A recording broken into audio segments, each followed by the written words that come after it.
Yes, we're back. We're back. We are back, guys. If you walk in, please make sure you hit that like button. Please make sure you hit that subscribe button. Please make sure you hit that notification bell on the right hand side. Remember, we do go live each and every Monday, Wednesday, Friday, 6 o'clock Eastern time. Like always, it is Panel Wednesday. Thank you for tuning in to KI Culture Radio. Hakeem Jordan, what's cracking lacking? What's cracking lacking? What is cracking lacking, my dude? Feeling good. Let's get it. Let's get it. Hey, man, we feeling good, man. Great, man. Let's go. Panel Wednesday, man. Let's get it. Let's get it. So people want to know what is Panel Wednesday. Panel Wednesday means we give you guys an opportunity to join with us on the panels that we deep dive to different variety of topics. But Hakeem, not yet. Don't drop the link out yet. Before we do that, Jordan, what's going on in the sports world? What's happening over there, big dog?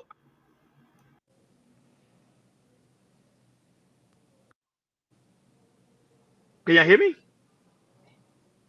Give me 1 second. Oh no, Jordan went out. So guys, thank you for you guys that's watching us right now on Facebook, Instagram, Kick, and also Twitch. Make sure you guys follow. And I can't forget the guys on Kick. Make sure you follow us so you never miss when we go live. Shout out to those that are watching us on Rumble and also X. Woo! It's good to go. You already know, first one in the building is, of course, Mimi's the first one in the building. Shout out to Mimi being on Wednesday. She's like, hey, welcome back, Jordan. Happy Wednesday, y'all. What's up, Mimi? What's up, Mimi? Yeah, shout out to you guys, man. What happened? I say the hearts. Oh, no, you know I can't do that stuff, man. But shout out to her, always the first one in the building. Shout out to those watching us on Facebook, Instagram, and Kick.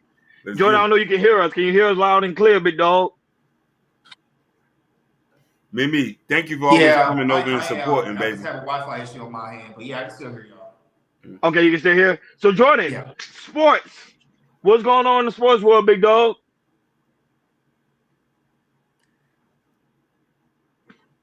You freezing up, big dog. Jordan, you freezing up. Yeah, we can. Yeah, but you freezing. But you was freezing. Go ahead. All right. Yeah. I'm sorry, y'all. I got Wi-Fi issue on my end, so please bear with us. Yeah. On my end, I don't know why it's acting all weird, but it is what it is. So hopefully I'll get it fixed, during the show. But let's go. Breaking news. Okay. What's the breaking news? Bill Belichick is headed to college. He's going to coach the University of North Carolina.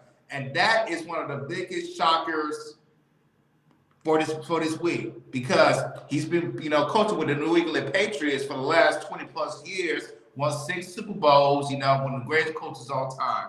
And we figured that, Bill Belichick, he want to coach in the NFL, maybe Dallas, the New York Giants, or other teams that might be available. But he decided to go back in college, and that was a 180 that no one would not saw, because at his peak, with his resume, why would an NFL head coach, one of the greatest head coaches of all time in the NFL, wants to coach in the NFL, one goes to the college? Crazy. But breaking news: Bill Belichick is headed to the University of North Carolina, which is shocking to all. So Hakeem, go ahead, play the video, and after that, we'll chop it up. The video's kind of long, but I'll let you know when I'll close it. And while the video's playing, I'm gonna fix my Wi-Fi. All right. Inside Carolina reports that North Carolina is finalizing a contract to land Bill Belichick as its next head coach. And for more on this, we bring in national recruiting editor at 24/7 Sports, Mr. Brandon Huffman. And Huff, it's a bad day to be a sleeve on a North Carolina hoodie. Your initial reaction to this news?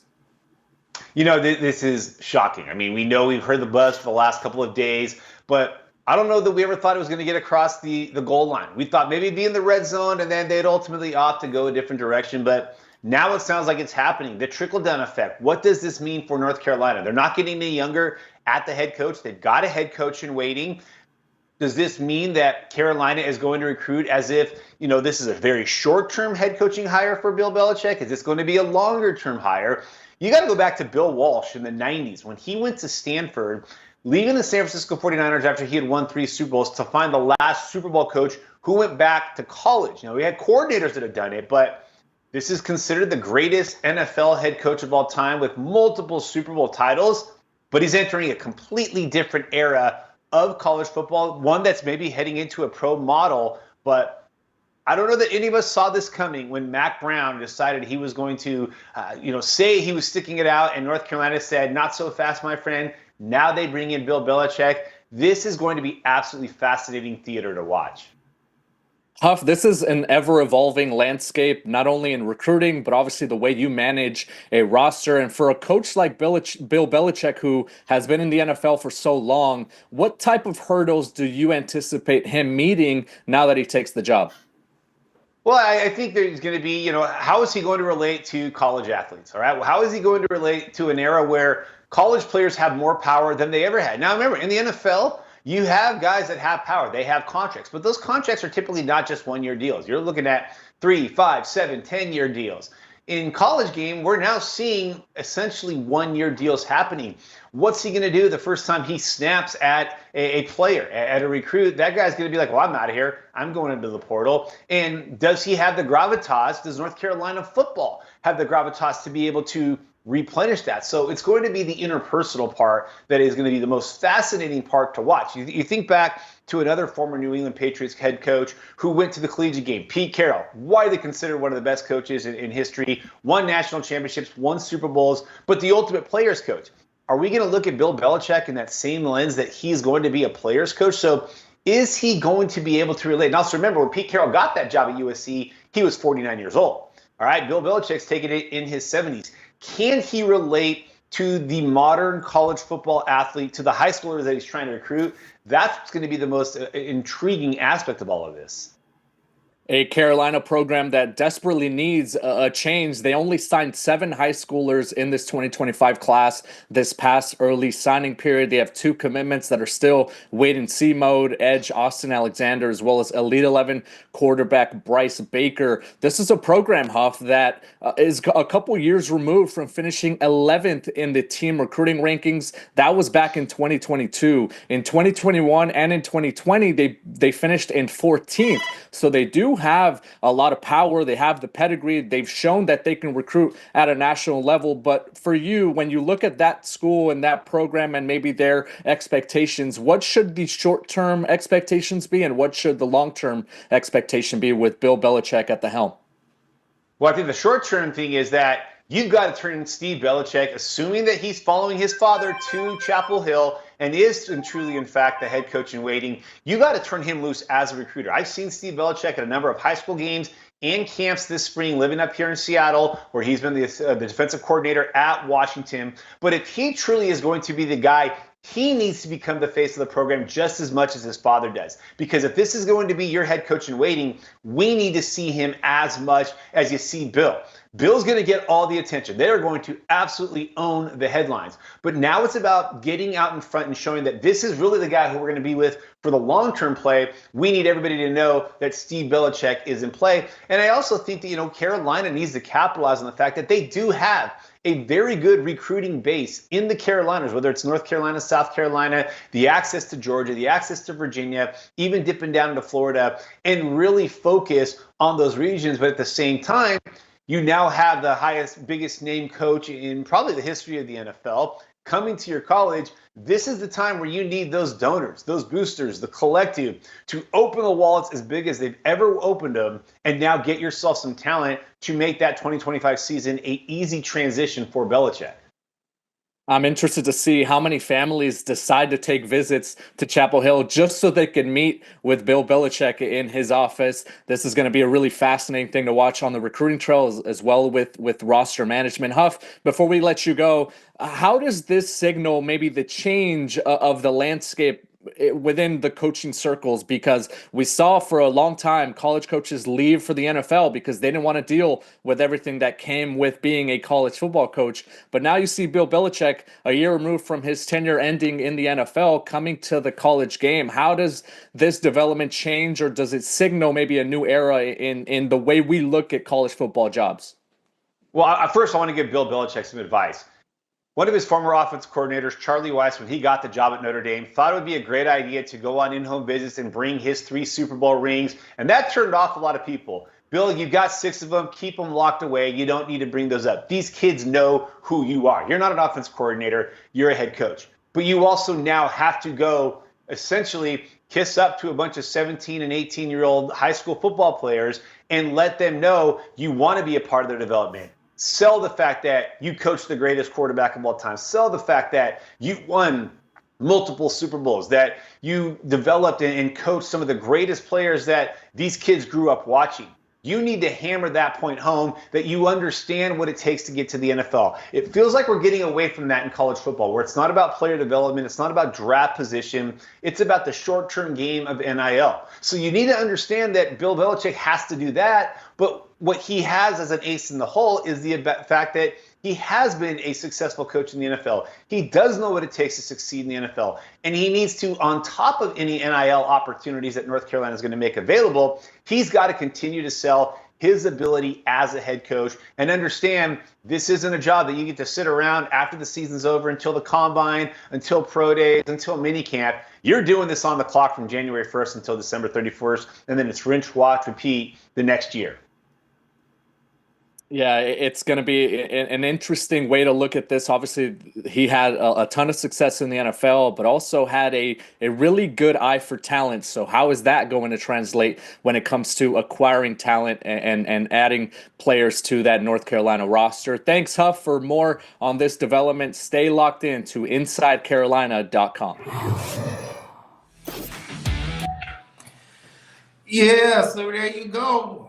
Like I said, this was a shocker to me. I did not expect this coming from Bill Belichick, but he is headed back to college to coach some college football, which is at the age of 73. So hey, I guess he just wanted to coach. So go ahead, Hakeem. What's your take on Bill Belichick going back to college to be a head coach? I love the idea. I think a lot of people are overlooking the thing that this is a little bit different than NFL. The Bill Belichick way, it's proven it's worked. Let's get that straight. I've lived in Massachusetts for 11 years. I've been there for most of the Super Bowls, even the day, and I've even been to Foxborough and seen Brady. The system, he brings the system to North Carolina, and if they just follow Belichick's system, it's a win-win system. Belichick doesn't need superstars to win Super Bowls. This is what a lot of people overlook. A lot of the players on there were mid-tier. Let's be honest about something. The greatest player on there was Brady. You feel me? And everybody else there, I'm not downing everybody's name, but Belichick's system made sense. His system was impeccable. He knew how to use people that was there. So he's coming to North Carolina where he's going to get untapped talent, and the system. I'm keep reiterating the Belichick system is going to make it a Super Bowl win for North Carolina, because North Carolina has been out the way for a while. Let's be honest. You know, Florida just been chopping stuff down, and Alabama chopping stuff down for the last couple of years. So hopefully with this, it'll be something different. Oh, he said Bill took the job to ensure his son gets a head coaching job. Yeah, it could be because his son was I think he was a linebackers coach. Or one of he definitely was an assistant coach for him the last 5 or 6 years back in New England and everything. So that could be the point. Yeah, man, I'm shocked about this. I thought he'll wait a year, and because he wanted to turn to the NFL. He wanted out the previous season. He did interviews for Atlanta Falcons and another team too. I can't remember another team. And he's itching to being a coach. And seeing this happen, I'm like, oh, okay. I've never thought somebody Bill Checker at his stature will go and coach the college football team.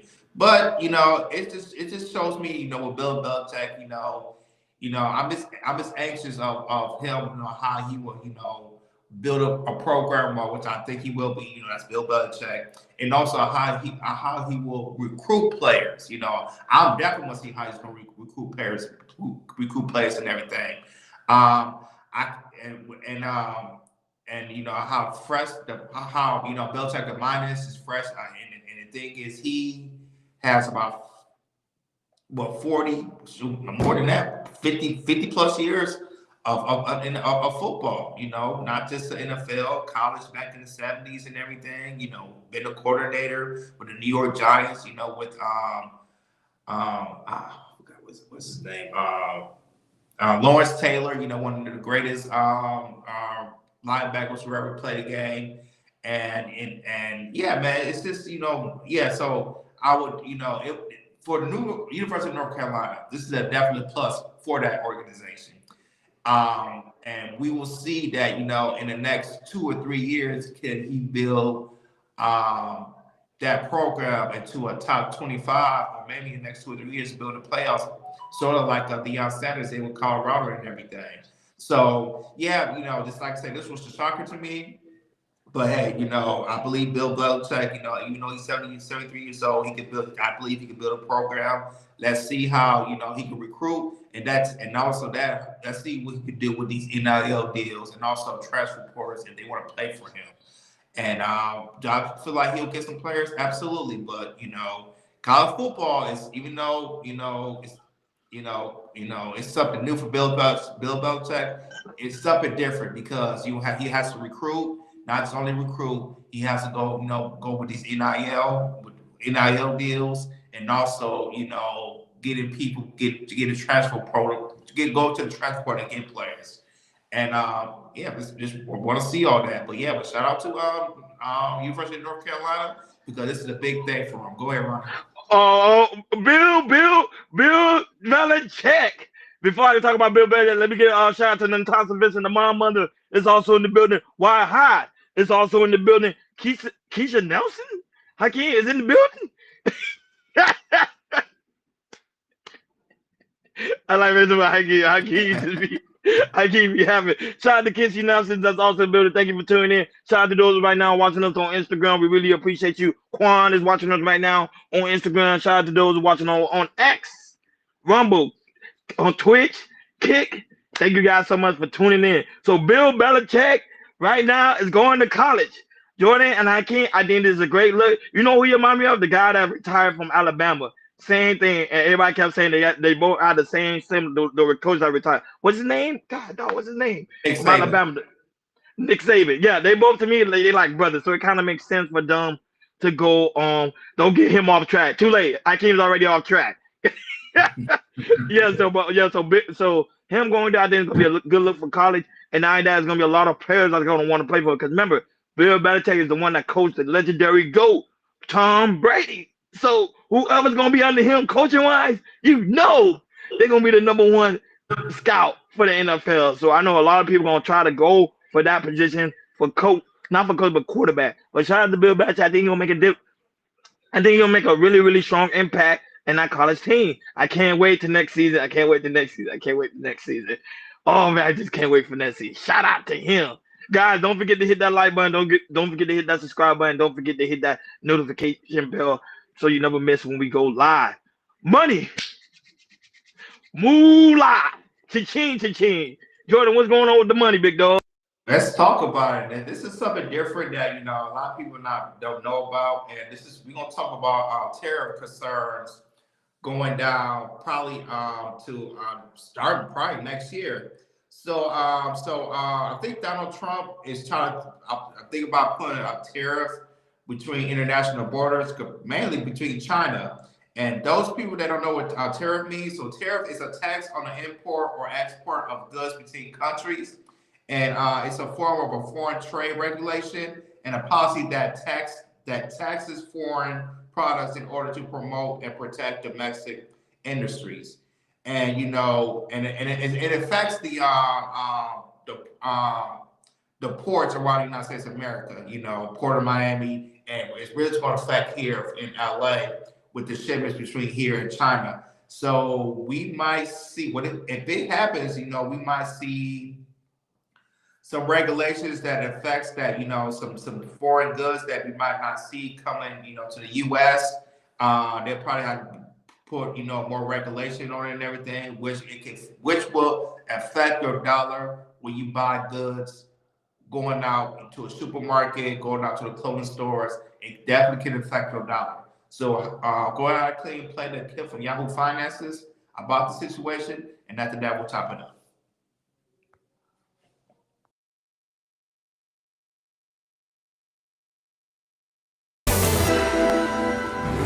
Chinese President Xi Jinping warning the incoming Trump administration against reigniting a trade war on Tuesday, saying there would be, quote, no winners in the event of escalating tensions. With more on what the ongoing trade dispute means for the industry at large, we want to bring in Gene Soroka. He is a Port of Los Angeles executive director. Gene, it's great to have you back here on set with us. Obviously, very, very timely topic. And I want to bring up a chart that Goldman Sachs actually just put out this morning. And they took a look at imports that we do see from China and what has played out in the past. When you take a look at the past impact of the U.S.-China trade war, and you can see it is the white line there that as tariffs increase, we clearly did see a drop off, maybe to no surprise, of some of those imports. I'm curious what the activity looks like at your port and whether or not you're noticing any trends ahead of the threat of more tariffs under Trump. Well, good morning, Sean. It's so great to be back with you both on the set. This is real. Going back to 2018, when the first tariffs were put in place on Section 232 and 301 items, we saw big rushes of cargo leading up to milestone implementation dates and then huge drop-offs. Now what we're seeing is a repeat of that. A lot of run-up with the anticipation that something will be done. But we know there's a long way from the campaign trail to the implementation of public policy, and what we need now is a clear line of sight as to where and when this policy may take shape. And we've got a chart I want to pull up too on your specific imports coming into your port in Los Angeles. And it's been interesting seeing the run up over time, but we haven't seen this huge uptick in the last couple of months following the election of President Trump. There was obviously a run up following May here. I wonder, do you think that that is based on what you're saying, that they're waiting for the actual policy implementation? Or what do you make of the trend that we're seeing? Well, what we're hearing directly from retailers, manufacturers, footwear importers, and clothiers is that in anticipation of something happening, they are pulling inventory forward. This is real.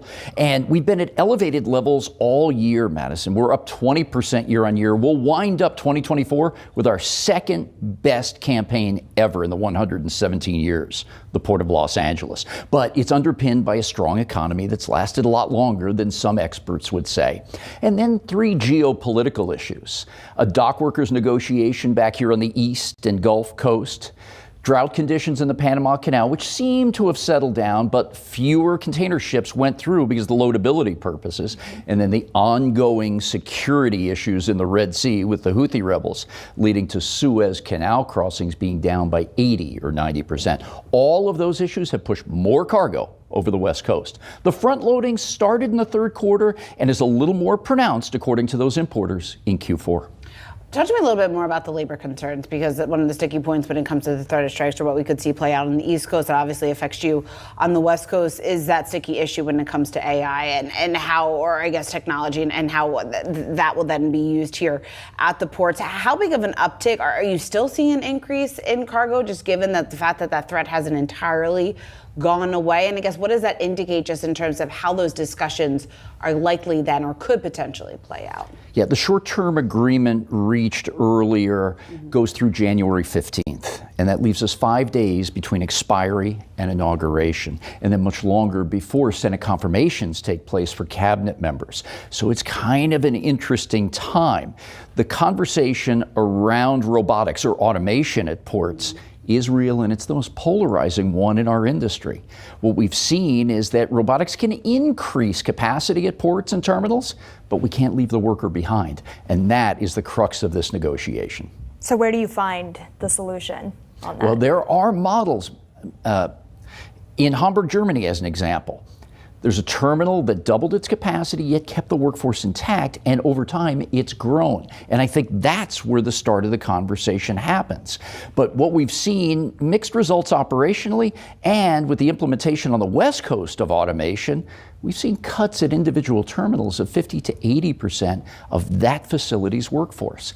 We simply, from an economic standpoint, locally and broadly in Southern California, need that good knowledge and workforce on the ground while trying to grow the top line revenue.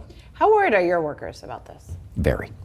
Absolutely very worried. And they're worried not only for the jobs that are here today, but the skills that are necessary to manage greener technology and robotics, and for the next generations of workers that come into this industry. So then how's that shape your approach, just in terms of the discussions that you, of course, will continue to have with your workers out on the West Coast, how that's shaping some of your strategy then going forward, keeping that in mind? Obviously, though, you need to cut costs, you need to be as efficient as possible. So it is somewhat of a balancing act of what you're talking about. It is, and one of the central points of focus is the ports of Long Beach and Los Angeles building the nation's first goods movement training campus. So whether it be attract, retain, and bring in some of the younger folks for the next generation of work, or if you're more like my vintage and you need to be upskilled or reskilled, this campus, in part funded by the state of California's line item budget of $110 million, can lead us down that path. Now, it's going to be interesting because we want to train people who are not directly under the Port Authority's employ,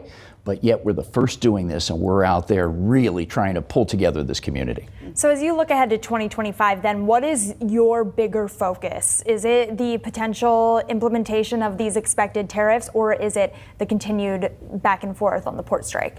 You can't just look at one area. I think it's both of them and the geopolitical issues that I mentioned. But for every 4 containers, Madison, that we bring across our docks, we create 1 job. That's the economic benefit that's shared across this broader region that employs 1 in 9 folks, about 1 million people going to work every day with the efforts this port makes. So while we need a little bit of policy clarity coming down the line on tariffs and how we must pivot if more and more cargo migrates to Southeast Asia, we also have to keep in mind what we do to capture these elevated volumes and continue that throughput. On a last note, we moved more cargo between July and October than we did during the surge of the peak. We didn't have 1 ship backed up. Well, and that says a lot just about efficiency. Gene, real quick, we'd be remiss not to ask you specifically about the holiday season. I'm curious just to get your thoughts or just your perspective, what you have seen, the activity, how that has stacked up. Specifically, I guess it might be hard to tell just in terms of how much of this is getting ahead versus some of the other issues that we've been talking about, but just consumer demand and the shopping. How does that compare to what we've seen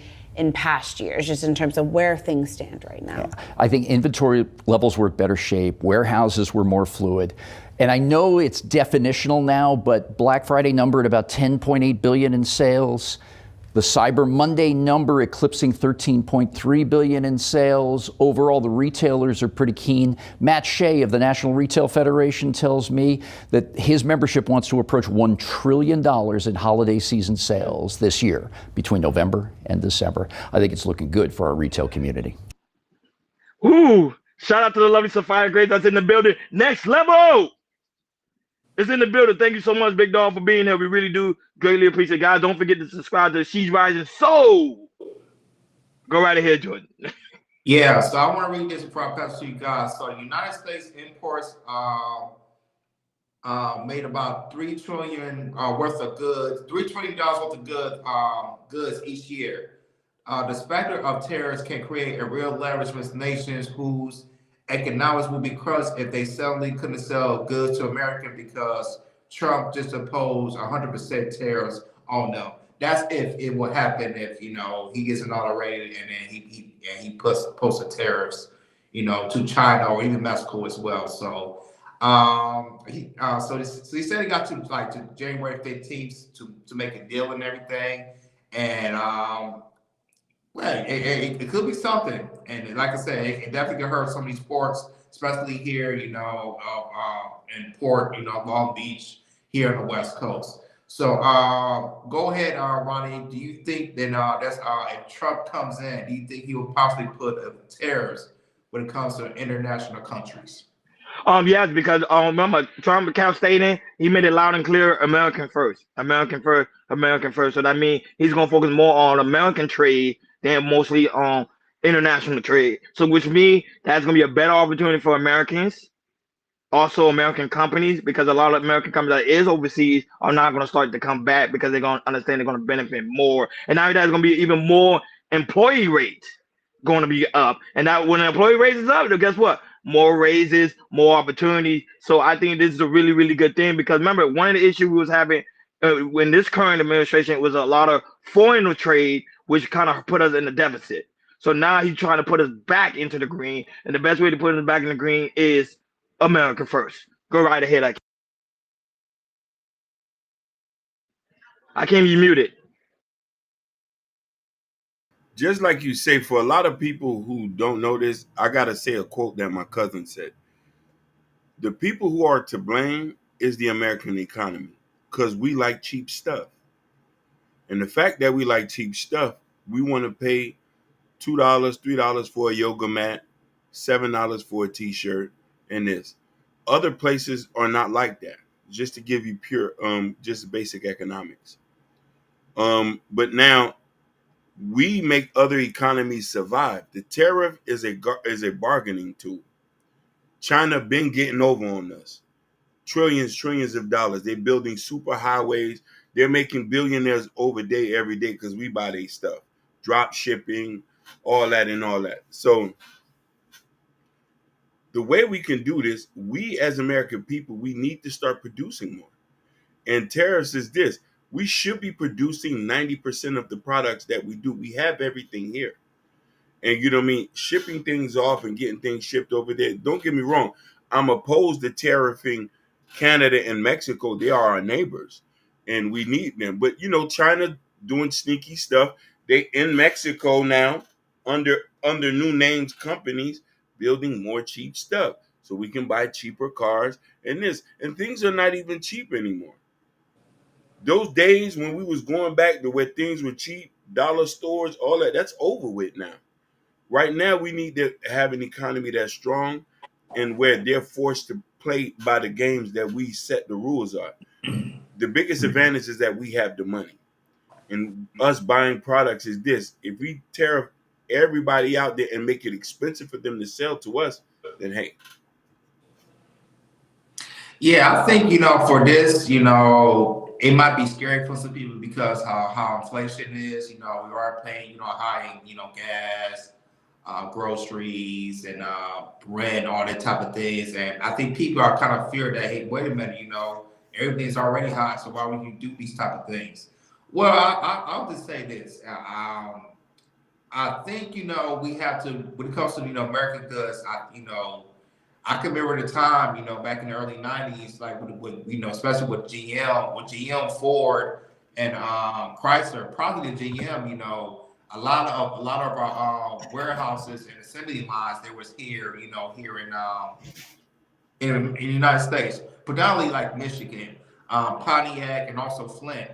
But once these car companies started want to spread out to different states, and not just different states, international states, when they moved their warehouses and assembly lines, it definitely hurt certain cities. One city that definitely hurt it is Flint, Michigan.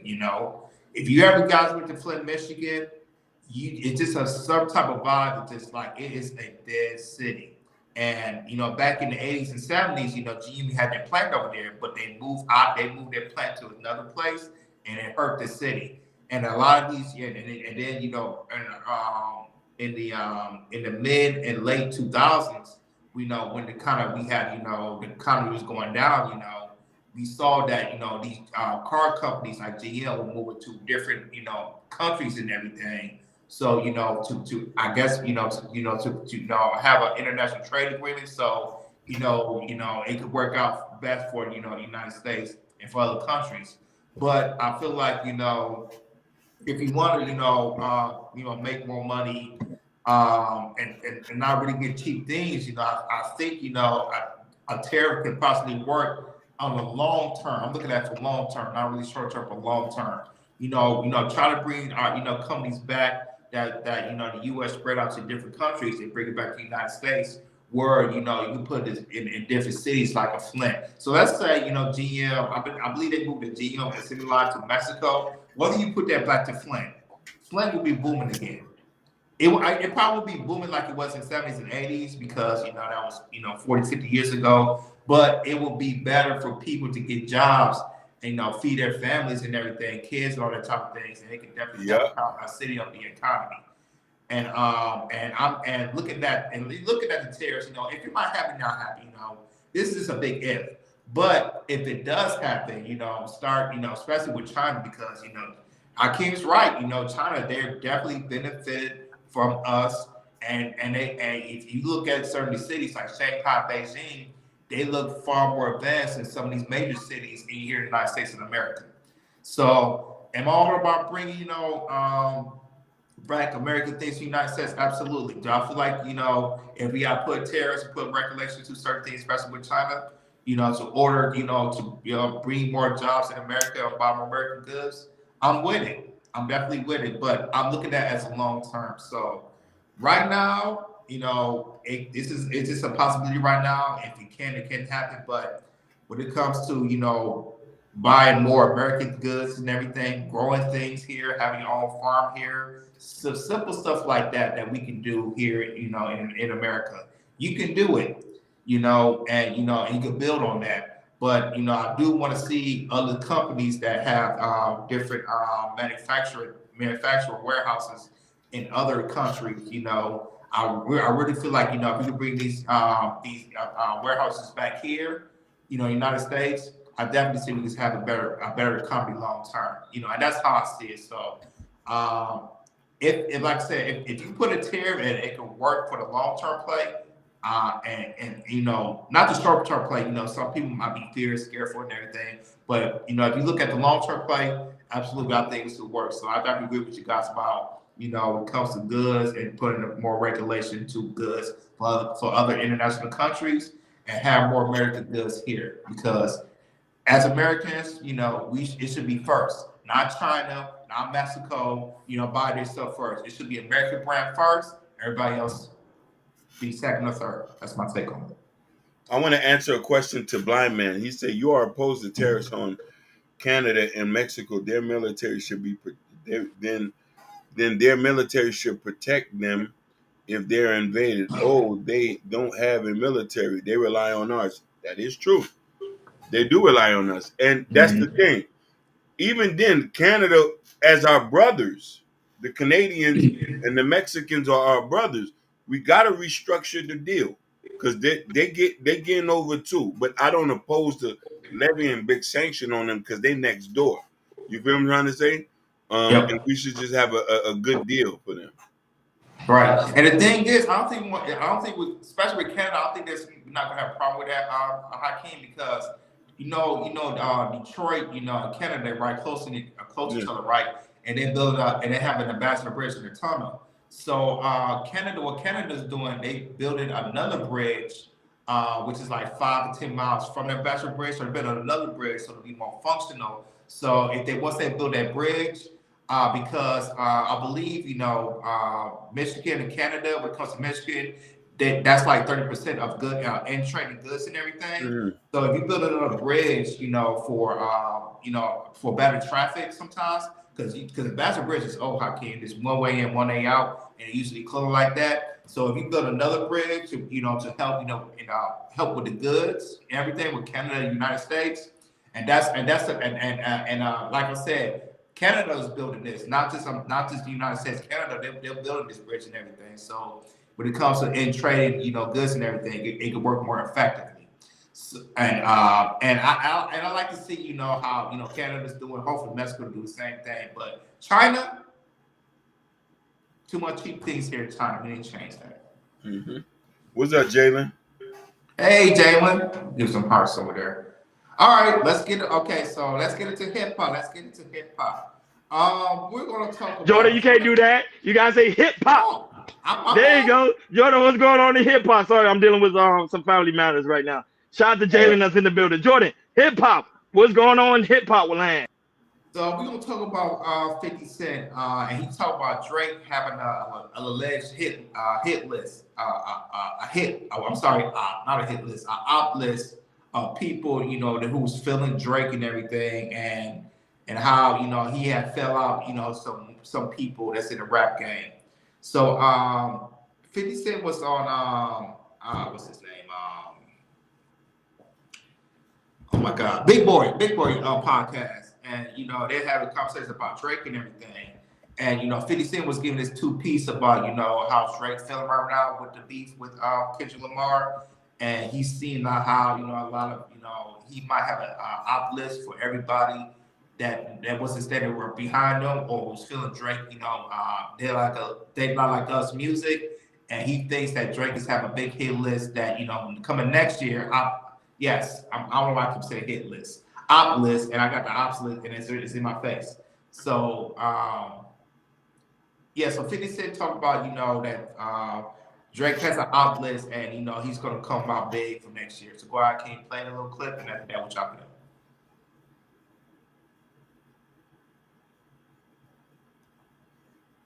Is the Ja Rule, is it deeper? No, it's the same thing that you see Drake experience. So how did he just have? This is the op page. Right. He was just winning consistently more than everybody else in the culture, and then these people start to turn into people that feel like they're ops all over the page, big, because they keep watching them win. And then you go, I want this thing forever, man. Right. I'm not sure you can have it forever. Right. Not forever.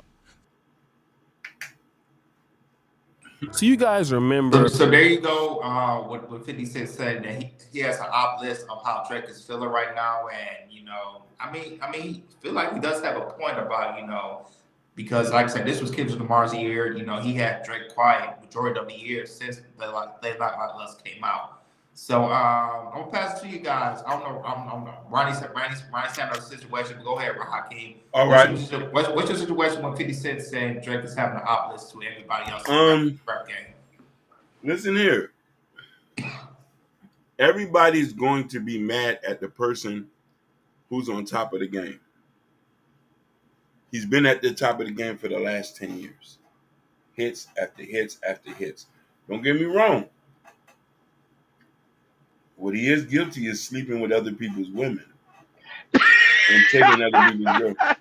Now that I can't. Why you gotta go? How you gotta go there to sleep I with other people's gotta women? go there. I gotta go there. You know what I mean? But the thing is, 24 rappers have been way too whiny for my liking. It's an uncomfortable yeah. But when you have that many ops, I don't know what to say. Well, he do got a lot of ops. Jay do got a lot of ops. So that was it. I agree with 50 Cent. I do agree with him. But it is what it is. He wanna live that type of lifestyle. So when you live that type of lifestyle, you're gonna have a lot of ops. And 50 Cent is the one that's already aware of when it comes to ops. Because remember that 50 Cent had Ja Rule. He had so many people. Who's the other guy? 50 Cent had so many people Yeah. on Fat his Joe, list. Yeah. Fat Joe, Dentist, everybody yeah, from New Dempsey. York. Yeah. So he knows, so that's why he's able to pick it out and able to identify it. Shout out to 50 Cent though. I do agree. I get which I do agree with him. Amazing. Go ahead, Jordan, your commentary. Did Jordan walk away? Jordan. I know. Suffice say who made that list? Probably 50 Cent. 50 Cent. He probably did, but Drake do have a lot of ops. He takes a lot of people, girls, and he winning. So a lot of people are mad. They say save. So light skin. So I can light skin win again because they taking people girl. They always been winning. They ain't never stop winning. Imagine if you want to get into the white place, you need to be light skinned. A dark skinned brother's got to go back out in the fields. Go ahead, Jordan. Your commentary. I agree with 50 Cent. This is, he got his ass whooped this year with They Like Not Us, and with Drake, being at the top of the game for the past 10 years, hit after hit after hit, good albums, winning Billboard awards and everything, and then now when you at your apex, in the game, and then you start, Kendrick Lamar, who's also to me a really big artist in the game, especially here in the West Coast, and then Kendrick came up there like Not Us, and that was just the song of the year. It's literally the song of the year, and people all around the country, not just all around the country, all around the world, it's playing this, especially also in your home country, Drake in Canada, and they played it as well. I really feel like Drake there's some people that's like, hey, that people other rap industry was feeling. I feel like Drake, he's really taking it to heart. We talked about a couple weeks ago. He's suing Spotify, Universal, saying that they water up push they like us to make all this money and everything, play on that type of thing. So yeah, Drake is definitely feels some type of way, and I feel like he has like outside of saying he have an op list, but he does have people in mind that say, hey, I thought he was feeling me, but you popping up with Kendrick Lamar, and everybody's playing it on social media, everybody's bumping it in their cars, the radio keep playing it nonstop. They play like us at least 15, 20 times a day, and a couple of radio channels here in Los Angeles. So yeah. I feel like I don't know what Drake will do next year. What's his plan next? What Drake's gonna do next year? What's his plan? Drake, what are you gonna do? Because this year, absolutely nothing. Exactly. He's rich. Because I don't think he can't even do nothing till after the Super Bowl. Because I think Kendrick Lamar's gonna kill him in the Super Bowl. So Drake, man, I don't know what you got in store. I don't know, he might take another year off, but I'll just say this, Drake. If you gonna come out, you better come out hard. Because if you don't, you're gonna start. I'm not gonna say you're gonna go straight down, but it's gonna start going a little down. Like going down and down. That's my take on that. Suffice to say, the name on these lists doesn't make sense. That's why I say I think 50 Cent did it. Because it don't make any sense. But I do agree with him though. Drake do has a lot of ops though. I said 50 Cent like to start pop a little bit. Oh yeah, you do. Remember 50 Cent is a big bully online. He like to stir up drama. That's what he does. I don't know you saw the one he did with Jay-Z. That one was also bad. Shout out to Mr. Muhammad. Blessed be upon you, big dog, for being in the building. Thank you for 17 people that's watching us right now on Facebook. Not on Facebook, sorry. On YouTube. Thank you, YouTube family. Shout out to those 20 people right now watching us on X. Shout out to those watching us on Rumble, TikTok, not yet. I want TikTok so bad. You already know Twitch and also Kick. Shout out to you guys always watching this every time we go live. We really do greatly appreciate it. Guys, make sure you like, share, and subscribe, and don't forget to hit that notification bell on the right hand side. Right now, we're about to get ready to dive to different variety of topics. You already know it is Panel Wednesday, so Hakeem, go ahead and drop the link. We give you guys the opportunity to join with us on these different variety of trending topics. Jordan, dropping the link now. Do your thing, big dog. All right, let's go. Let's get it. I want to start with the topic that's on the topic right now, because I know there's other topics is going to get really, really good. So I'm going to start with the Caitlin Clark on this topic. So Caitlin Clark, which some people might be surprised, she won the Times Award for 2024 Athlete of the Year. Her having an amazing rookie year, taking her team to the playoffs, which last year they was like one of the worst teams in the league.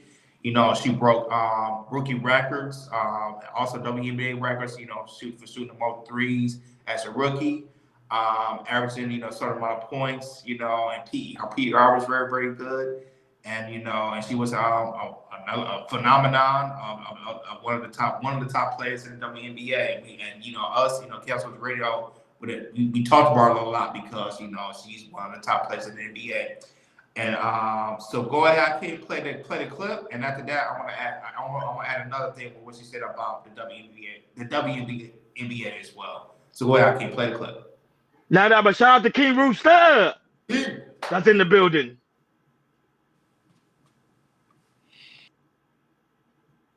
I would say Taylor Swift, and I wasn't even a Swiftie before going, but I think after seeing like the way she performs for 3 hours straight and the whole production, the outfits she wears, the way she doesn't stop singing, dancing, like it's just incredible. Like you're kind of just in awe after you leave. So maybe I am a full Swiftie now, I guess. If I had to pick any outfit that I've worn over the last year, I'd probably pick my. So there you go. She won the, talk about where the athlete ties in the year. And she also said this too about the WNBA. She acknowledged that, she has white privilege and also precious Black WNBA pioneers. And this is what she said, and quote, I want to say I earn every single thing, but as a white person, there is privilege. A lot of those players in the league that has been really good have been black players. This league has kind of been built on them. The more we can appreciate that, highlight that, talk about that, and then continue to have brands and companies invest in those players that have made this league incredible, I think is very important. I have to continue to try to change that. The more we can elevate black women, that's going to be a beautiful day. And that was a quote on Times Magazine's when she won the award. So with that, Hakeem, how she talked about, said that her privilege as being a white person in the NBA with her skill talents, and also present black women that was she said that was built off of the WNBA and not getting it shine like she is. What's your take on it? I wish she didn't say it. I wish she didn't have to do that for us. Shout out to Will D. We see you, buddy, from Kent. Shout out to Will D. I'm gonna tell you why. When you on a platform that's not yours and you did not build, what do you expect? They're gonna pick whoever they pick. You know what I'm trying to say? A lot of people, you know what I mean, unless she feels privileged, she was a very polarizing figure this year. I'm not saying everybody else wasn't polarizing. You're only polarizing if the crowd follows you. Her jersey sales was up. People was talking about her. They was doing this. Yes, she been on Time Magazine. She's supposed to. I didn't see them running behind Angel Reese like that. Angel Reese was talked about in the hood. We talking about where the dollars matter. I like that she said that. I'm happy that she maybe can conceptualize that, but mama, you don't have to say that. You know what I mean? And I know a lot of people might not like what I'm saying. I'm a Garveyite. I believe in building our own. I believe in the Negro League. This is what I'm building. If I ever go play football, I don't expect to be a Hall of Famer. It's not my ship. I didn't build it. You feel me? I ain't expect to be one of the greatest or for them to induct me. If I'm there, I'll be happy. You know what I'm trying to say? People get mad when they put anybody on Time Magazine. But let's not get it. The ratings was because of her and that. And then she's came to the league. She's brought so many more ticket sales. A lot of white people are again. She said, Hakeem, she said in light about the subject for others to think about. I understand that. They've been doing this, Sophia. They do this in the NBA, NFL, hockey, wherever you go. Anything that's produced in America that we don't control. This is nothing new. I'm happy she knows about it. I don't need her to stick up for us. I need us to build our own. I need us to build our own WNBA where black girls and black men, we can go watch. There's the big three there. Nobody don't want to go over there. Is there? They will soon, Hakeem. They're building now. Yeah. But there's a perspective. I don't need her to say that there's disparity. We know that. Worry, you know what I'm saying? I'm not saying this to be very cynical. I'm happy that she's Time Magazine. It's a white platform. It's a white platform. They're gonna pick who the best thing. You know what I mean? So that's no problem. Build your own WNBA. Build your own BWNBA. Black Women National Basketball League. Build your own WNBA.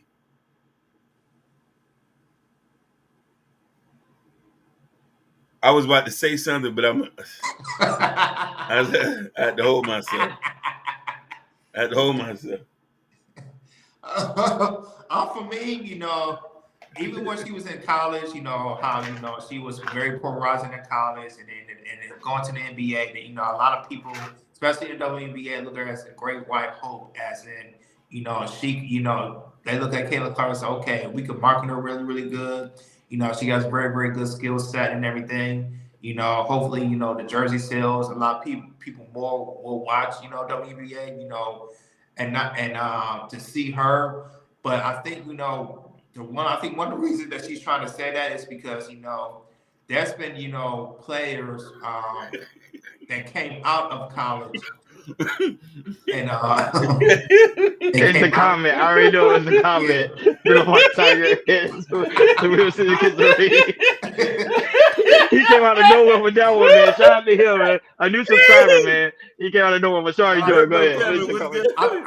Yeah, but I think one of the reasons why Kalen Clark say that is kind of bridge the gap and say, hey, there's been players that that were phenomenal in college who might be more talented than me. They came out to the league, but they didn't make the boom or shot like a Kalen Clark, or also the women that are playing the game that that are doing good, like an Asia Wilson for the Las Vegas Aces, or like an Asia Reese, who was an upcoming great WNBA player for Chicago Skies and everything. And I feel like she's trying to bridge the gap. It's like it's not just me. There's other great players, that played back then and also who's playing right now. And it's not just me. But the thing is, Kayla Clark,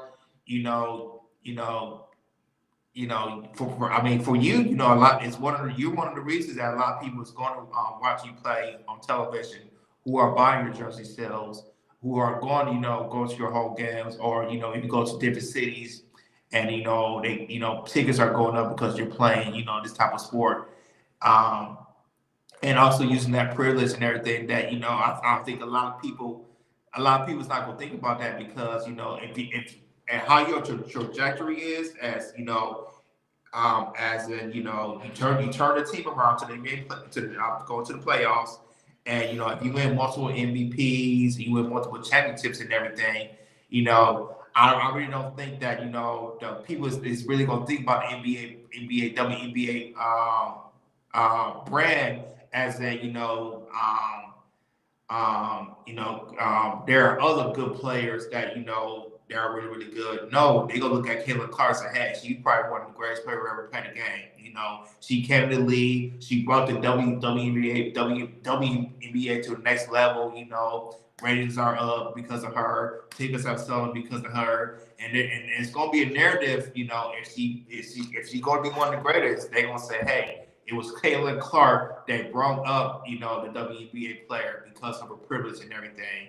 And when it comes to the black women that played before and played present and is going to play in the future, I feel like that in the narrative for the next 5 to 10 years, if the Kayla Clark is that good, it's going to be that, hey, it was because of the white woman like Kayla Clark born in the league. It wasn't even the black women who I think there are black women that are talented than her that brought in the league. They gonna say that Kayla Clark, as a white woman, she brought the league up and everything. And even though we know that black women build the league and everything, it always gonna focus on her, and she win championships, win MVPs, and they gonna say, hey, Caitlin Clark was the great right hope of the WNBA. Go ahead, Ronnie. Caitlin Clark, you already know me. I gotta look at the stat. So according to ESPN, when she over there on the Fever, Indiana Fever, over there on the WNBA, she averaged about 19 points a game, five rebounds, which is good, and 8 assists. Don't not Mario like Steph Curry. That's right. We heard 3-point percentage too, Monica. That was good as well. No, her 3-point percentage is amazing. It's like what, like going on to 80%. She's an overall great player. I'm not gonna hate on this white lady. I'm not gonna hate on her. She's a real ball player. So that's why it makes sense for her to be athlete of the year. Even though I was rooting for Angel Reese to be athlete of the year, but she just didn't cut it. Angel Reese, pretty much, she averaged enough rebound, like I think 12 to 15 rebounds a game, 10 points, and probably like 4 assists. So that's why it kind of makes sense to go with Caitlin Clark on this one. I'm not gonna lie, every time she watched, a lot of people say she was exciting. It was pretty much watching Steph Curry out there pretty much on the court. And she did it. So it makes total sense for her to be athlete of the year. Shout out to her. Next year, Angel, be next year. Please be the next one. Because you already know, and Joey already know, she's so fine. So I'm like, yes, be athlete of the year. Jordan, you muted. She is, and you even had Shaq trying to holler. Hey, if she can learn how to shoot, She just needs to learn how to shoot. If she learn how to shoot, because she can rebound and everything. If she can learn how to shoot, she gonna be dangerous. She's gonna learn how No, to shoot. no, but think about it. Shaq was not a good shooter, and Shaq still dominated the game because Shaq was overpowering and also getting rebound. But for her height at 6'3", because she's not the tallest. If she can create the shot and really space the floor, because she's a great rebounder, because she can put it back in. If she can space the floor, she'll be dangerous. She'll be dangerous. Hey, right, how you right about that one? She's good too. She's good too. Both of them are ballers. Both of them. Yeah, I can highlight that comment. Both of them are ballers. They with wide high. Both of them like they ball to the T. So I do agree with you on that. But shout out to her. She deserved to win. Enough said. Shout out to those watching us right now on Facebook, Instagram, Kick, and also Twitch. Thank you guys for tuning in. Shout out to those watching us on X and also Rumble. Thank you guys for tuning in every time we go live. Moving forward, Jordan. Oh, Hakeem, the link is not dropped. Now I think why people not coming up. The link is not dropped. No, I dropped it. It's not there. For some reason, it's not showing up. I don't see it. Did you pin it? Oh, Yeah, you didn't pin it. You pinned it? Yeah, I pinned it. Okay, good. So, guys, the links are dropped. Don't be afraid. We don't bite. Come on out here, engage in different type. Come and engage with us. I'll be deep dive to different variety of topics. Hey, Go right ahead, Jordan. I Go want to ahead. talk about what Herbo say. Herbo Kevin. I'm gonna say who's Horbo. You know who that is? Yeah, no, I don't know who that is. First, I want to mention this. When they played such at an exceptional level. We didn't even know they was white or they was black. I mean, I sure enough didn't know Tiger Williams was a black man. I just seen Tiger, you know what I mean? Tiger, and when I first seen, I said, "Oh, he's a black guy," but no, they didn't kiss that. But I thought back when you remember the Chappelle show, they did the racial draft. Yeah, we drafted him, so he's black, right? We drafted him. Yeah. He did draft him. He's full black to me. We drafted him, so he's full black. According to the Dave Chappelle show, the racial draft, we drafted him as being a black. The racial draft. Tiger Woods is black. Oh my God. Well, all right, people, let's go on to the next topic. I feel like these people's gonna love this topic, and we're gonna talk about college wide receiver Travis Hunter, who is going for the candidate and winning a Heisman Trophy winner. But I think it was his last game, right? So him and his fiance went viral because they won the game, right? And Travis Hunter was trying to hug, his fiance, and try to kiss her, and she didn't want to be kissed. And she thought she had a problem. And the problem is, like to say, he believed that allegedly that he was looking at the cheerleaders, because there was one play right when he caught the ball and ran out of bounds, and he was there, and there was cheerleaders there, but he was staring at the crowd and went bye, but looking at the Beyonce face, she felt like he was waving at the cheerleaders and everything, and that had a viral moment. I'm saying, like, when it comes to, you being racist and everything, might have some type of insecurities because you're not worried about him winning the game. You worry about something else and everything. And that went viral, and we think, and a lot of people be looking her up and everything, and they say that she allegedly worked at a strip club, in Atlanta and everything. And kind of how they met, as in, there was a video they did on Instagram of him saying, at first that he wasn't that type at first because he who Travis Hunter is at the time, and then she realized what she is and how big of a recruit he was, and him getting the NIL deal, getting money, and also potentially goes in the NFL next year. They feel like she hopped on him because he's going to have a successful future in the college, which he is, and also in the NFL. And this went viral, this past weekend. So go ahead, I can't play two clips. Play the first clip when he won the game, and then after that, play the reaction of Travis Hunter talking about the situation that went viral. All right.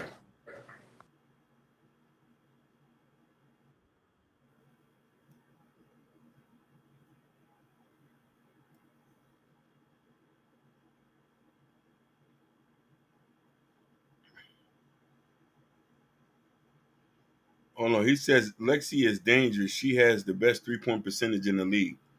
She do. Yeah. She averages close to 9. Will certainly have an incredible last memory of taking the field with his sons, Shador and Shiloh, here at Folsom Field at home. Coach Prime will certainly have an incredible last memory of taking the field with his. But all the talk after the game was the interaction between you and Leanna. Do you want to just clear it up? One, what she means to you, what she's done to you, how long you guys have been together, but also what happened in that situation. We've been together for a long, long time. She's like my closest to everything she is. She helped me with everything, you know. It's kind of hard sometimes, but she's always there. So that's pretty much. And then, you know, she's a girl. It's a lot of stuff that could be happening in the stands. People don't understand that. Like, she might look irritated towards me, but at the same time, there's a lot of stuff she deal with during the game. There's a lot of stuff people don't see off the camera. So I just let people talk. Me, I'm just a big troller, so I just troll the internet. So I really don't care what they think or what they say about her. So I just go in there and troll. You know, they talk about it, I post her. Yeah, so just make them even more madder than what they are. So they just try to find something to hate. They try to find something to bring up on our relationship, but ain't nothing there. There's nothing you can find because I love my woman. Yeah, you just want a little sugar, huh? But all the talk after the game. Yeah, that's it. You just want a little sugar. I saw you was trying to get you a little sugar. I still got it. It didn't even matter. But even with all of that, like, I think if it were, you know, this player who wasn't, you know, as big as you are, it would have been swept under the radar. But you're the best player in college football. And it comes with the territory. Like, have you gotten used to all of that attention? Yeah, I've been used to it. It don't bother me. You know, like I said, I like to troll the internet. Just as much as they hate on us, I like to troll them to make them even more madder. So it really don't get to me. You know, I look at it and I laugh at it and I keep on moving on. Yeah, that's it. You just want a little sugar. I saw you was trying to get you a little sugar. I still got it. It didn't even matter. It didn't even. Yeah, so reason like he kind of reverbed at the moment, you know, they feel like, you know, she wasn't being appreciative and everything. She had some insecurity issues when, you know, he was trying to kiss her and everything. She was worried about the wrong things. And a lot of people feel like, you know, she might be kind of a gold digger because at the time, you know, she's really not her type at first, but you know who they got, you know, Trevor Hunter was, you know, being a top prospect, also going to the NFL. They felt like, you know, he's gonna be a problem in the future. You know, I think, you know, I'm gonna get on him and have and I feel like that it's like gold digger vibes when it comes to her being with Travis Hunter, and so yeah, then this says he has some history in the past that, you know, before, you know, they was together, you know, what she have on her Instagram, that, you know, there was stuff that, you know, that she had there before that they got together, and then when they got together, she erased a lot of stuff and tried to be like a cool cut queen type of girlfriend, and a lot of people think that she's a gold digger. So go ahead, Ronnie, man. What's your take on, you know? I know you saw this viral moment too. You heard people talking. So what's your take on this? She is a gold digger. If you ask me, she is a gold digger. Because allegedly they say she was trying to talk to someone else before she started talking with him. Now, right now, Travis is upset about people talking about she is quote unquote a gold digger because he's not, because he's truly in love with her. Sometimes your eyes get blinded when you're in love, but you gotta pay attention to detail. The details show you that she's a gold digger. She's an opportunist. Because remember, you're gonna be in the NFL, probably a hot player. She's trying to get her dibs in.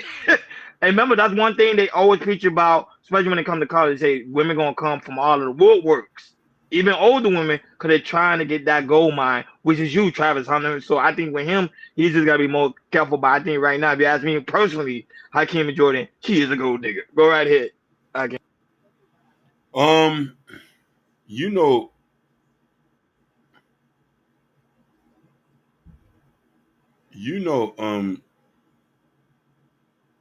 Dion talked about this at yeah, Hakeem, you good. Yeah, Dion talked about this. And the thing about it is, like, you met somebody at a strip club. You met her at the strip club. This is not somebody you met at church. This is not about somebody, you met at school. This not somebody that you was introduced by somebody. I would have better off he was with a white girl. I know that sounds crazy, but I'm just look at the optics of it. You know what I mean? You met somebody at a street girl, she's going to get 90% of women are gold diggers. I'm not gonna disagree with that. You know what I mean? The only time you know when a woman is truly with you is when you go broke. And let's see if she's gonna be there if Travis Hunter get his leg broken. Oh Lord Jesus, I want to see. You know who really love who? You remember Ray Rice? Yes. You remember what he did in that elevator? We're not gonna say, right? Guess who still's with him? Wow. She's still with him. She's still with him. Listen, he's They got banned. married after that. They was engaged, and after that They was engaged. They got married. Listen. He lost his football career. He gave back. Didn't he had to give back some of that money? Yeah, he did. Yeah, he did. Had to give back some of that money. That's a fact. Yeah, he had to give back the money. I'm talking about it was in a dual kit. I seen the video. I replayed it. I can't stop with your. My bad. It wasn't nice. Man. But the thing about it is she still stayed, knowing they was gonna go back to move to their small town and not in no mansion. That's real love. After you a dual kit somebody, humiliate her on the elevator camera, and she still stayed and still had a baby. Knowing he got to go back to the steel mill, that's love. So I don't know what Travis Hunter girl gonna do. I'm waiting to see when Travis Hunter go broke. I might be 60 by then. Then we could, you know what I mean? Then we might do a flashback scene and say, "Oh, I did." No, but I can't. It seems like you're trying to pray for a down. You're trying to pray for his downfall, man. What are you trying to do, man? It's already downfall. He's gonna get in the league. Once you get in there, it's over for you. Girls, smokes, weed, fancy cars, your credit going bad. Your but his dad is there to help him. I think his dad is gonna help him though along the way. 90% of these guys going to NFL and lose a majority of their income. Most NFL and NBA players leave broke. It's a fact. Yeah, but that is Hakeem. But he's that he's talented though. I don't care. And I get it. Remember who his coach is. Yeah. But let me tell you something. I don't care how talented he is. He has a lust for fighting things. He's gonna go in there, get the Gucci, the Prada. I'm just waiting for these guys to go broke so they could be sitting with me. I think he has it now. He has an NIL deal. He gets millions already. Listen, those millions are gonna get spent. He got a whole hood to take care of. He got the whole block to take care of. What you mean? I want to see you go broke, please, Lord Jesus. That's all I got to say. Come on, Hakeem. Go ahead, Jordan. When I saw that clip, to me that was definitely a red flag for sure, because that was the last game of the season. He had a really, really good game. Actually, they won a game very close too, and then she worried about something else. I mean, that's serious a red flag. But the thing is with Travis Hunter, it's like I just feel like, that at first when the fiance saw Travis Hunter the first time, he felt like he probably was a goofy, and he probably don't mess with goofballs. Till she found out who he really was and what the potential he could make in the future, and that's why he kind of stayed with her. Travis Hunter, I think he's blinded. He's wearing glasses. I don't care what nobody thinks. I'm messing with her, and he really likes her. But the thing is like, I really feel like that she doesn't really like him as he really likes her. And I think he's in there, just for the money.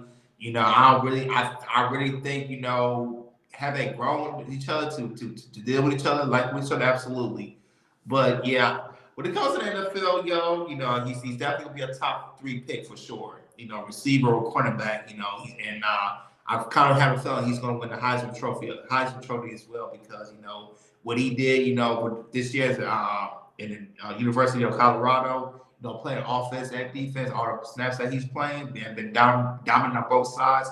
He's definitely gonna win the Heisman. And he's definitely gonna be a top pick in the NFL. But I just hope that Deion Sanders gave him some wisdom when it comes to girls like her, which he did.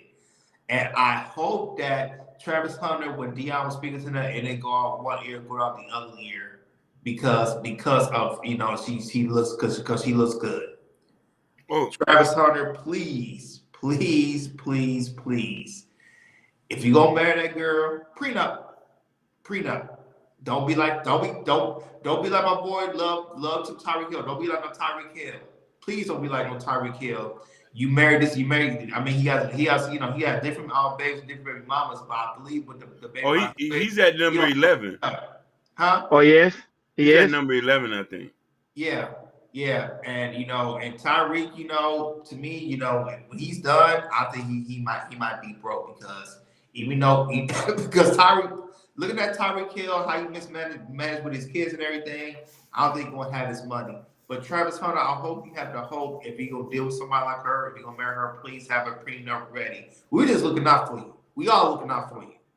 We just don't want to see you go bad and everything. No. Let him crash out, Jordan. Yeah, no, not that, but sometimes Let him crash out. life got to be a lesson for him. Because remember, he's Yeah, young. I want Let him to experience. crash out. That's true, but I'm just saying that Gotta let him experience.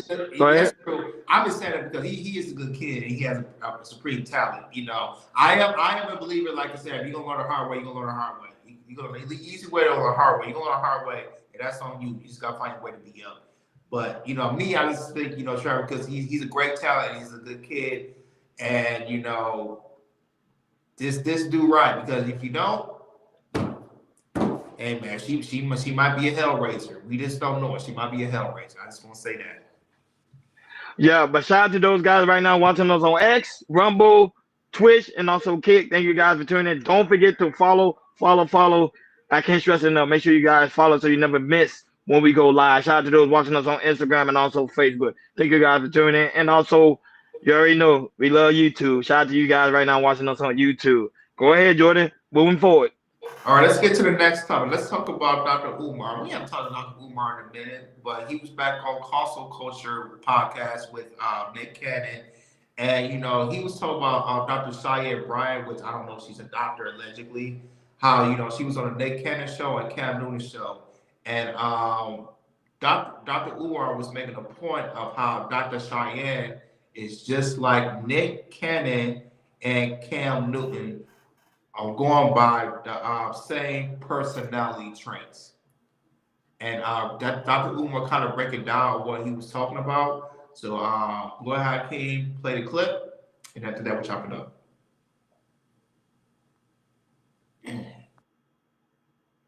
Believe that Dr. Cheyenne Bryant is quite possibly the same personality type as Nick Cannon and Cam Newton. I believe that all three of you are serial monogamists with narcissistic tendencies. First of all, serial monogamy and narcissism go together. The narcissist, grandiosity, too important to commit one's emotional resources, to not want to invest emotionally. When I look at a woman that beautiful without a child, the marriage I can understand is slim pickings for sisters. That beautiful without a child, that was deliberate. And I believe that she may be an example of one of our sisters who says they're waiting for the right one, but may not necessarily be waiting for anyone at all. But because it's expected of me as a black woman to get married, I need to have a justification for why I am not. I believe that Dr. Cheyenne Bryant is quite possibly the same personality type as Nick Cannon and Cam Newton. So, as you can see, Dr. Umar explained about, being the same person when it comes to personality traits and everything. And, and Dr. Cheyenne, she's having viral moments and everything for the past couple months, being on Cam Newton's podcast, Nick Cannon's podcast, being on the Breakfast Club, and also I think she's have a TV show on Fox Soul as well. I forgot what it's called. And, she's having a moment and everything. I will go with you, Hakeem, what Dr. Umar was saying. Do you feel like Dr. Umar has a point when it comes to Dr. Cheyenne Bryant, how, she presents herself in a way when it comes on these podcasts and having similar personality traits with the Cam Newton and Nick Cannon? I agree with him 100%. I think she's an egomaniac. Wow, evil maniac. I Oh, agree. I agree. ego, I agree 1,000%. egomaniac. I think she suffered from pretty privilege. Yep. I think she suffered that she's very well versed, that she's educated, that she How did can she do look whatever. anyway? I don't know how she looked. You got a picture of her? She's bad. No, she's bad. She's a baddie. She has a baddie look. Yeah, she had a baddie look, but she's an educator. I think she's very pretty, very privileged. So she feel like she could just put You off seen her, something. Ronnie? You seen her, Ronnie? I don't know you saw her body, but you seen her. It's gonna bite her in the butt like Claudia Jordan and all the rest of them. It's gonna bite you in the butt. I'm seeing her profile real quick. So Yeah, I want to see her pro. I want to see how bad she look. So life I don't gonna know. hit you with that belt. What Dr. Umar trying to holler? What are you trying to do? No, he was just saying he believes she's a serial monogamous. Oh, what is that? Break it down to me, Hakeem. Break it down. Like somebody I'm part of the audience right now. Go ahead. Like somebody who just not really into getting into no relationship or something like that. Yo, Busy Yo is in the building. Hey, Busy, y'all got to give us an update about that girl. He did. He was trying to give us an update last show, but he never say anything. I was waiting for him to say anything. Busy Yo. Click the Oh, no, link, but most pretty girls do have multiple men. I realize that now. Yeah. You know what I'm saying?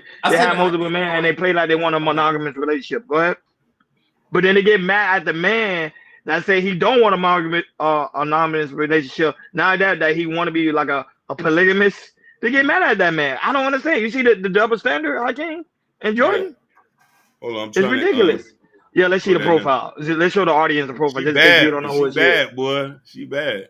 She bad. Hakeem, why look like you sweating? Like you about to drool? No.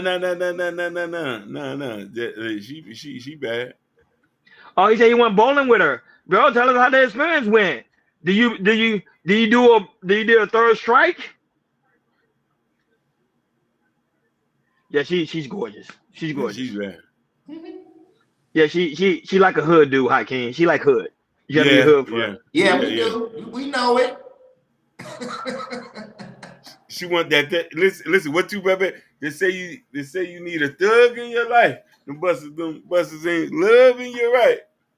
Yeah, she probably one of the thugs, Hakeem, that turn into turn to white collar, but it still have a little thug in it. You know what I'm saying? I ain't gonna lie, she got some nice legs too. Her legs. Yeah, you can. But if you look here, you could tell that she's a little bit older. She got to be in her 40s. She's in her 40s. I don't care for 40 years old, bro. I can tell you. Hey, Hakeem, age is just a number. You know what I'm saying? Yeah. But she look good. She's very classy, very mature. She seemed well spoken. Yeah, you're right, Jordan. I've seen her before. She's well spoken. Yeah. I ain't gonna lie, it do look like she got some work done though. Yeah. Yeah. Yeah. With me, when I first heard it, I'm like, okay, we talked about her candle and everything. We thought she was cooking and everything. But when I was listening to Corey Holcomb and he said he was a bust down, I was like, what are you talking about, a bust down? And he said, just listen. And so when I kind of listened to how she talked, or how she said being a doctor, she doesn't sound. She sounds articulate, but she doesn't sound professional. And what I mean by being professional is, when you talk about people that has problems, you don't attack their problems. When you're a professional psychologist or therapist and everything, doctors and everything, you don't really, talk about the cause about their problems. You talk about what they have and how you can fix it and everything. And that's what professionals do. But what, she's doing, also, getting clout. And last week, remember, she was talking about Neo and his situation of him being in a relationship with 3 other women and everything. And he was saying, he said he has a problem. He's a womanizer. He doesn't want to, he was married and he never wanted to practice marriage no more. He just want to do what he do and he should be married and everything. And a lot of people thought, and she was trying to go viral with that, but there was a lot of people saying, kind of looked at that kind of sideways because, Neil, says, hey, this is where I'm happy at. This is what I want to do. This is what makes me happy and everything, And a lot of people looking at her side eyes as, putting in, kind of pull more hate towards Neil in a way. And I feel like once the streak, she's trying to say something else to go viral and everything. That's what she's trying to do because she's on a hot streak right now. Going back with Dr. Umar was saying, I really do agree with him 100%. Wherever you said, Hakeem, I agree with it. Then sub and everything. I just feel like she's going on a viral moment. Really trying to get on people and see, she's a doctor and everything. Allegedly, she's a doctor. We don't know. We don't know if she's a doctor at all. Because, we try to look, now there's people try to look for her background and everything, a college she went to, but they can't really find, the doctorates that she has of her being a doctor and everything. So a lot of people that she's not really a doctor. She's using a doctor as like a Dr. Dre or something like that, out there being a professional doctor. I agree with Dr. Umar 100%. Her having the same personality traits and everything as Nick Cannon and also and Cam Newton, because she's beautiful. Yes, she's very, very beautiful. But looking at her, her not having kids, which might be her choice and everything, or never been married or something like that, which is her choice and everything. You would think, her, be, very articulate and, very smart and everything, married, she's been in a long-term relationship, maybe possibly having kids, but, if you look at her, say she's looking for somebody, but I don't think she's looking for somebody and everything. That's just me. Mm-hmm. That she does have same personality traits, as a Nick Cannon or as a Cam Newton. But and the thing is, I just believe she's on a hot streak. But I think next year, I think you'll see that her, she's trying to her trying to go viral. I think she might trying to go overboard, trying to get a little too far, and then you can start seeing some cheeks and armors of say, hey, you say you're a doctor of this and that and everything, a life coach. But are you just doing it for clout? Are you doing this for you get paid as well? Because you're on a hot streak, and we see a lot of content creators that goes on hot streaks and everything, and then later on they start to teeter and everything. So with her, I believe she's on a hot streak right now. Getting on people's podcasts, trying to go viral with that and such forth. But at the end of the day, next year, I think she's gonna try to go overboard with trying to be viral, and then you're gonna start to see her slither down a little bit. No, but shout out to Ashton Williams, the creator of the Shiesty Avenger, is also in the building. He will be going live right after that. So, guys, when we are about to end, sit tight. Hold on. YouTube gonna send you guys right over to his channel. So, guys, make sure y'all don't leave. Go ahead and subscribe to Ashton Williams' channel. Today is Wildin' Out Wednesday. It's gonna be a hell of a show. So, guys, make sure you go ahead and subscribe to his channel. Big Blur is in the building. Jordan and Hakeem, I ain't gonna lie. That lady is fine.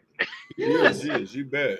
She bad. I like them legs though, but to me it's just, I don't know, man. I know she probably got a few. Just gotta, and then the crazy thing is, Hakeem, somebody hit me up like, oh, I don't like how y'all guys are talking about serious situation about this lady here, so I had to unsubscribe. I said, okay, good, take care. Right. Who said that? I'll tell you later. Who said that? I'll tell you later. I'm like, okay, good, take care. Have a nice night. You get what I'm saying? You feel me? It was on Instagram, I'm on it? No, it was on Facebook. They're like, oh, watch it. I ain't like how y'all was talking to me. I said, okay, take care. Take care of yourself. Moving forward. You get what I'm saying? You probably got a crush on her. I said, why you talking about her, man? She's bad, man. She's smart. What you gonna talk about her, man? I'm like, we not even saying that. Hey, I can't enjoy. We ain't saying that bad. Like, it's not what you know, man. No. You know how some people are, man. Go ahead, man. Go ahead, enjoy moving forward. All right, moving forward. Let's talk about Jaleel White. So, Jaleel White, I don't know if he's doing like a promotion or anything, but he was on a podcast and he was talking about how, Family Matters doesn't get the same recognition as other Black sitcoms. He said it's not a hood story. It's not a Black story. And he feels that, when it comes to like the Cosby shows, Martin Show, The Fresh Prince, Jamie Foxx shows, Black sitcoms have definitely hit, the mid 80s all the way to the, it's 2000s and everything. He felt like, Family Matters didn't get the same recognition as other Black sitcoms. So go ahead, Hakeem, play the clip, and after that, we'll chop it up.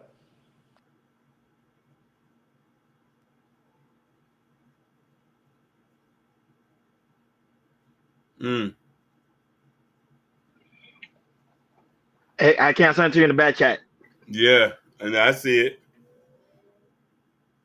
GIF brand sometimes makes you feel like you don't completely belong in the pantheon of blackness. You know, blackness has been treated as a very monolithic experience in entertainment. You know, if it's not a hood story, it's not a black story. And, you know, sometimes I feel left out of that, you know, so it's like, you know, like if there's ever a poll and they say, oh, what are your favorite black shows? And, you know, Martin is in there or Living Single or any of those kinds. I already know we coming in last. But if there's ever a poll and it's just like your favorite family shows and suddenly Martin's not in there or whatever, all of a sudden we rank really high. And so it's kind of interesting in how we look at ourselves, to be quite honest, even as black folks. And somehow I became a symbol for being a part of the TGIF brand sometimes. Black male nerd culture, to be quite honest. I mean, I know this for a fact. Any brother that grew up in the 80s and 90s, well, 90s and 2000s, wearing glasses, he was told at school he looked like me. He was called Urkel. And he didn't look anything like me, guaranteed. But still, his peers would find a way to call him Urkel, and even girls to that extent. So it's really humbling to see how far nerd culture has come. And really, it's not nerd culture. It's smart culture. It's hobbyist culture. It's skateboarders. And I could never have known in a million years that I would be the face of that. I never could have known that. Black male nerd culture, to be quite honest. I mean, I know this for a fact. Any brother that grew up in the 80s and 90s, well, So yeah, so that was a Lil Roy's take about, you know, Family Matters is not, you know, being the highest praise of other black sitcoms. So go ahead, Ronnie, man. What's your take what Jaleel was saying about Family Matters is not up there with the other sitcoms? Yeah, to me, I ain't understand because Family Matters is a classic. That was one of my favorite shows I used to watch, man. But I ain't gonna lie, towards the end of the season, that's when they kind of fade off a little bit because a lot of the characters started leaving and they started having contract issues and the writers, and that will mess it up. But all the seasons to me, it told a story. It showed like a positivity of a black family, a smart black guy. I love the Family Matters. I don't understand. To me, probably Hakeem, you got to break it down to me because I don't understand. I thought it was one of the best sitcoms that out of all times. So here's the problem with Jaleel White that I have. He forgets he was kind of one of the issues why the family members stopped being good. What you mean? Break that down. So look at it from as you hear the story, going towards the end of this stuff, even though they was having contract issue, they started making Steve Urkel the face of the show. You get what I'm trying to say? And then a lot of them didn't really like that because the show started shifting. So he's trying to figure out why it wasn't the show. No, they started focusing on you instead of the aspect. It became too comedic, too funny. You know what I mean? Did I do that? So, you know what I mean? Like, there was a lot of good stories in there. You know what I mean? You got a police father. The lady who plays the mom, she's from one of our beloved cities, Opelika, Florida. That is correct. She's from here. I seen her at the Arabian Nights Festival many years. Me too. I met her person. She's a sweetheart. Sweetheart. You know what I mean? And listen, she comes from a big family here. Now here's the thing. Here's the problem. He wants that TV show to be known as ranked as the top black shows. That show wasn't polarizing like that. It's a top 5. It's a top 10. You're not gonna put Martin Living Single polarizing. You want to be there? No, you can't be there. The show was for families. Martin was a cultural impact. Living Single was a cultural impact for people at that time. Oh, let's not forget a different Muhammad world. said you cooking. Muhammad said you cooking. You cooking. I was watching them shows at that time. A different world. Yeah, not a powerful show. Yep. Top five. Facts. Top Top five. five. It talked about black college life. How the family members gonna you got a lot to compete. Your ratings wasn't even there. Then they shift you to different networks. I'm sorry, Jaleel. It got too comedic at the end. Then the girl went upstairs and disappeared. Like y'all was fighting over contracts. A lot of them don't like you because the show started being ruined because they focused on because you was bringing the views. Let's get that straight. It But was, especially when he turned stuff on Arkell. That's another topic for another day. But the aspect of it changed. I remember watching the family members growing up. There was some real deal lessons in there. I don't know if you remember when Eddie was trying to join the gang or something like that, was getting in trouble. It was some real gems in there.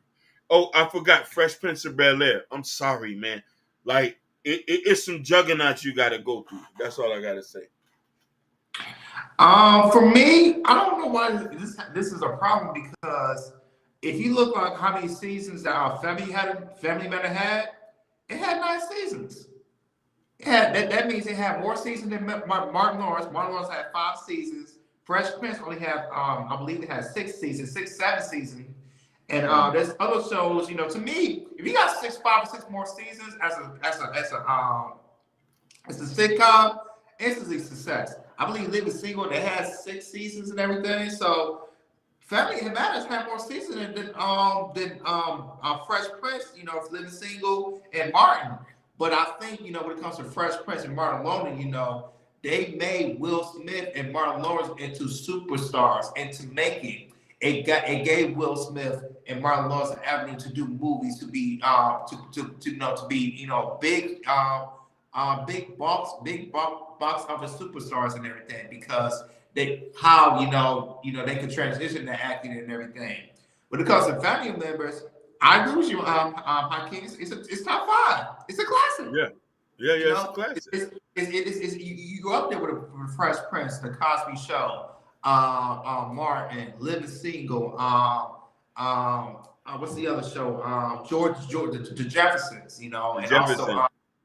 also damn, what was this stuff with JJ and them? Yes. it's a pause. Stephen and Son. What was the Good Times? Good Times, yeah. Yes. Listen, there really not that many family shows, black family. It wasn't. It wasn't. Remember, it was something different. I'm shocked it's not one of the top. Exactly. And I feel like, you know, I think, you know, it is the reason why I think Jaleel White say that because it didn't turn his career as like a Will Smith or Martin Lawrence or Bill Cosby like that. Turn him to, you know, turn the movies to be a superstar like that. But the thing is, good point, Jordan. We didn't see you like that, you know. We didn't see you as that way. We saw you guys see Earth the kid. You know, you play other you went into the machine, you play other characters as well, but we didn't see Jaleel White to say, hey, you know, after that, is he gonna do movies and like that? No, you know, he was just kind of stuck at that level and everything, which is cool and everything. And I feel that, you know, but also comes to family members, you know, it not be the Martin Lawrence or Fresh Prince or Cosby Show, but still, everybody will say because of family members, oh, that's a classic. It's a classic.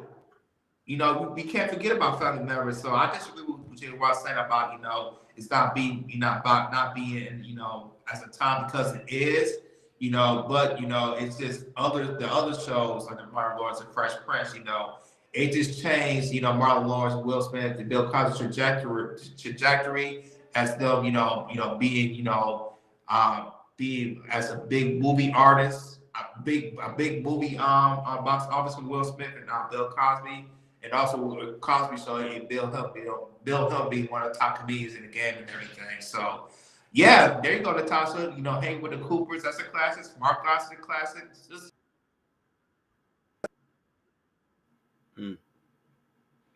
I want to say, did I freeze? Oh no, that was Joy. I thought I froze. I'm sorry, guys. Technical difficulties, but yeah. He dropped down. I think, like family members, I think it's better than Moesha. I think it's better hanging with the Cooper, Smart Guy, and other shows. But for me, when it comes to Martin Lawrence, Fresh Prince, ain't touching those because that, those two shows, they definitely changed the game about, of comedy and how we looked at like black families when it comes to Black Fresh Prince of Bel-Air. It was kind of like, the Cosby Show in the west of LA, and also with Martin Lawrence and everything, how him, being in Detroit having a radio show, and Martin Lawrence, played different types of variety of characters. They had more of a range than just Lil White. And we can see that, hey, since Martin Lawrence have this range when it comes to the show, he can definitely take it to the movie, to the movies, and which made multiple big box office movies. Yeah, but hanging with Mr. Cooper, that was my show right there, boy. Boy, an instant class. Hey, Muhammad, I think you're something happened with your connection. You dropped.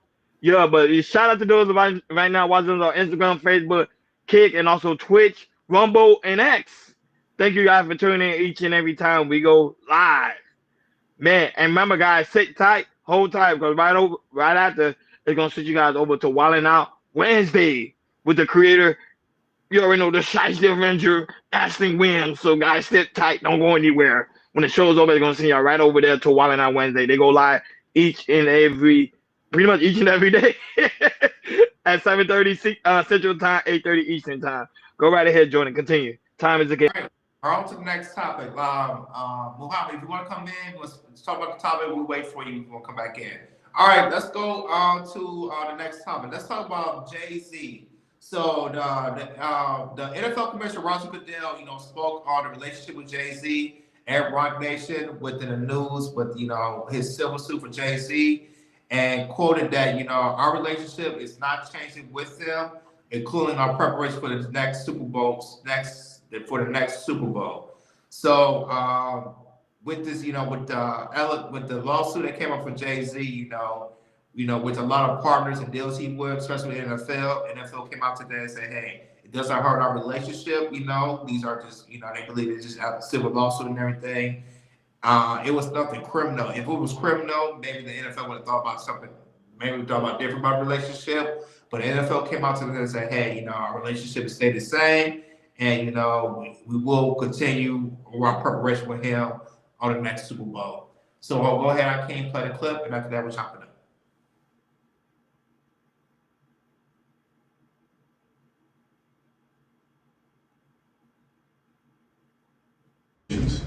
And Jay-Z's really strong response to that. We know that obviously the litigation's happening now, but from our standpoint, our relationship's not changing with them, including our preparations for the next Super Bowl. The first part of your question is how the relationship's evolving. I think they're getting incredibly comfortable with not just the Super Bowl, but other events that they've advised us on and helped us with.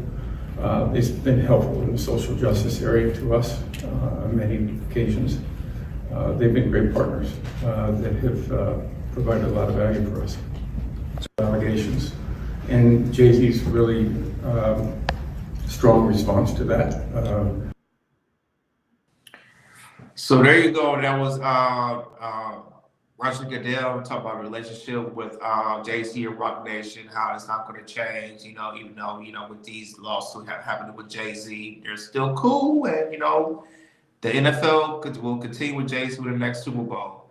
So go ahead, Ronnie, what's your take, even though the lawsuit came out with Jay-Z, when it comes to the NFL, with the entertainment Super Bowl, they're still cool. The relationship will not be. Of course.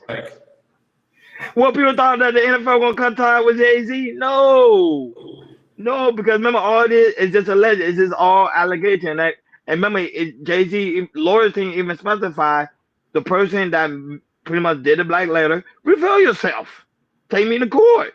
Because I already told you it's gonna be a slam dunk case. Jay-Z gonna win the case. So it's like the NFL already know that. They're not gonna cut ties with him because they know it's business.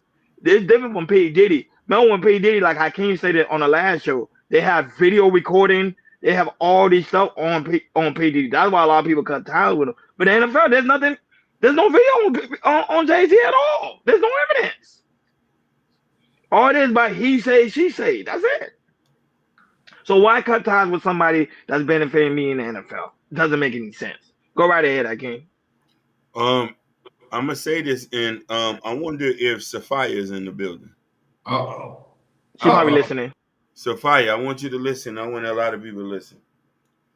This accusation is gonna change a lot. This one here. When he comes and he wins, and we figured out this was a false accusation, it's going to make it tougher for women to come. This is what I was talking about the other day, where if you got ironclad, this now is going to make it real tough now, because now you're going to have to come with ironclad proof. We're going to now get into the era when you start attacking certain guys, and it's going to make it harder for the real accusations to flutter through, because anybody who's weaponizing this, ooh, Jesus. Listen, this one here, remember I said this today on December 11th, 2024. This is that accusation that's going to make y'all have to come with proof. And just believing what just y'all saying off is going to be harder. So women who's going to really going through this, gotta have, it's going to have to be the most embarrassing things you're going to have to go through. Rape kits, underwear, you're going to have to start to show it. Because Jay-Z said, you hear what I'm saying? Jay-Z say, reveal yourself and show me. Because the world will want to see. If this become a public display, she gave a false allegation, he was nowhere around, I feel sorry for y'all. Yep. And it's sad because people that are victimized ain't gonna, it's gonna hurt against them. That's the sad part. Yeah, and the thing is, when you attack somebody like Jay-Z, you're not just attacking him; you're attacking the entity. You know, Jay-Z is big as one of the billionaires that you can get. You know, here in the United States in America, and if you're gonna file civil suit, you know, make sure you know you have all you need to do to fight somebody like Jay-Z, because it's like I said, imagine you fighting, you know, you're a video game, you got on extremely hard, and you facing like a browser from the Super Mario Bros. Something like that, and you know he's super juked up and everything. You know, you gonna need to have a case to face somebody like Jay-Z. I think the NFL, you know, looked over the lawsuit, looked over the case, talked with Jay-Z, talked with Right Nation, and they say, hey, you know, looking at this case and everything, you know, and also the money that, you know, Jay-Z has been generating for the Super Bowl, you know, him having Usher and Rihanna and then Dr. Dre and a few other people, like I said, like the Super Bowl halftime show has been generating a lot of money, even though the game has been good. You know, these past Super Bowls has been pretty. This Super Bowl halftime show has been very good. You know these are events with halftime show you're gonna remember. You know, Usher did a fantastic job. Rihanna did a fantastic job while she was pregnant. You know, Dr. Dre, you know, 50 Cent, Snoop Dogg, and Mary J. Blige, some others did a great job. But it has Super Bowl here in Los Angeles, and now Kendrick Lamar, you know, he's next up, and then after that, you know, Super Bowl I think it's in San Francisco. You know, you probably get Taylor Swift in there. You get Taylor Swift in there, and oh my God, that would bring general revenue if you had Taylor Swift on the 2026 Super Bowl in San Francisco and everything. So NFL, they all about their money, they all about the dollars, and Jay-Z brings dollars to the NFL. No point in blank and everything. So. Yeah, and when you start, put in a lawsuit, a civil lawsuit, some money grab, you know, and I found out that you're gonna have to dismiss if the judge either dismisses this case or because Jay-Z's not gonna settle, he wasn't like Diddy, when there was a lawsuit and everything, like with the saying that he didn't settle immediately. Jay-Z is going to fight because the entity that he is and the people that he knows. And Hakeem is right. It's going to be tough. It's going to be tough. It's going to be very difficult. I I just feel like, you know, ever since the Diddy situation happened, that a lot of people feel like being more bold. It's like, okay, if we can take down Diddy, we can probably take out Jay-Z. If we could take down Jay-Z, what about the politicians we can take down too? So I think people are trying to be very, very bold. I'm putting these civil suits out and trying to take, see, eventually try to take out Diddy. I'll say, okay, we can take down Diddy and take out Jay-Z. No, Diddy's not no Jay-Z. Jay-Z is on a different level. Also being married to Beyonce, which everybody loves Beyonce, and the family that they have and everything. And and I feel like, maybe next year, this we might not talk about something more. I feel like, this when it comes to the judge, the judge going to dismiss it because the evidence not strong to convict Jay-Z and try to get money out of him. And there's no way that Jay-Z is going to settle because he's a powerful man and he has powerful lawyers. And if you're a powerful man and powerful lawyers, they usually don't lose unless you find the feds. Other than that, when it comes to the NFL, they saw the evidence and they said, you know what, we're gonna stick with Jay-Z because he brings us money. Why would we cut Jay-Z if he brings us money? Period. Yeah, but that's how it is. Shout out to Wes Marti. He said Reese's Pieces could be eyelashes, OnlyFans girl also. I don't know what he means, but okay. I don't know what it means by that. Me either. I didn't understand it. I was gonna ask you guys, do you understand it? I understand that comment. Is he talking about Angel Reese or something like that? Because maybe he saw the title. Oh yeah, Reese's speak. Yeah, she probably talking about Angel Reese. She said Reese's Piece could be eyelash OnlyFans girl on Hustler. Yeah, the part with because they seen the title. Remember, it's trending in the algorithm, so they're like, okay, cool. So they clicked on it. But anyhow, man, so it's crazy, man. I would say Jay-Z, he has a battle, and I think the battle's going to be ugly. So I would say people sit back and relax. 2025 is going to be a crazy year. Guys, make sure you like, share, and subscribe, and don't forget to hit that notification bell on the right-hand side. Remember, we do go live each and every Monday, Wednesday, Friday, 6 o'clock Eastern time, like always. Special shout-out to Mimi being the first one in the building.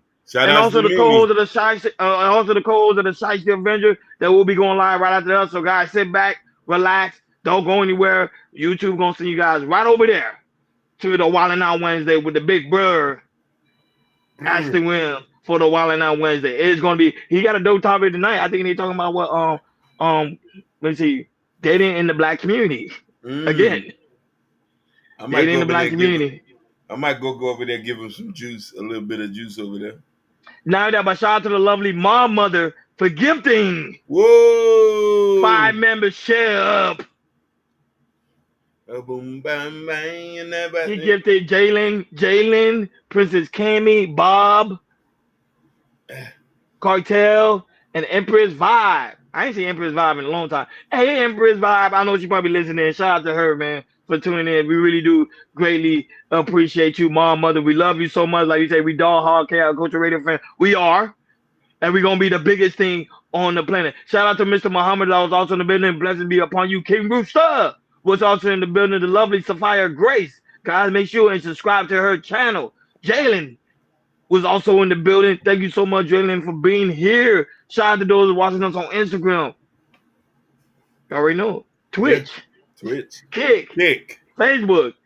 Keisha Nelson from Facebook always coming through and holding us down. Yep. Shout out to those watching us on Edge. We had 20 people watching us on Edge. We really do really appreciate you guys for coming through. Wasn't the time to say grab a membership on your own, family. I agree. Guess what? Great way to support the platform, Natasha Vincent. That is right, man. Yeah, but Sophia channel, we painting on top of the chat. So guys, make sure you go and subscribe to her channel, show her some love, and make sure you guys sit tight, relax. YouTube gonna send you guys right over to Ashton Williams channel, so y'all won't miss Wildin' Out Wednesday. And also, guys, I almost forgot. It's almost Hakeem's birthday in a couple of hours. Yes, happy birthday to the man. Hakeem. I was trying to announce that when a lot of people, it's almost Hakeem's birthday. Hakeem don't want to do nothing. He just want to sit back, relax, chill, because I was trying to take Jordan. I was trying to take him on a date again. He said, "Nah, bro. Last year was too much. Too much. Yeah, Hey, you did too much. that This year, mean, I just want to listen, chill." I ain't never been nowhere so fancy in my whole life. And she like, this year I just want something simple. So Yeah, okay, real simple, cool. real simple. That's fine. It's Akeem. It's Akeem birthday week, and it's also Kendall birthday week. You know, happy birthday to these guys. They've been a very blessing to our lives, especially Hakeem by creating this platform. You know what I'm saying? Thank you so much. I didn't even know Hakeem was a Sagittarius until he told me his birthday day. Oh my God. That's why he's so intelligent. No, I'm intelligent. I got so many stats around me. Y'all make me intelligent. Y'all make you know me what I'm saying? intelligent. That's what it is. The mama say happy birthday, Hakeem. Yeah, Thank Hakeem, so much, don't forget to blow me.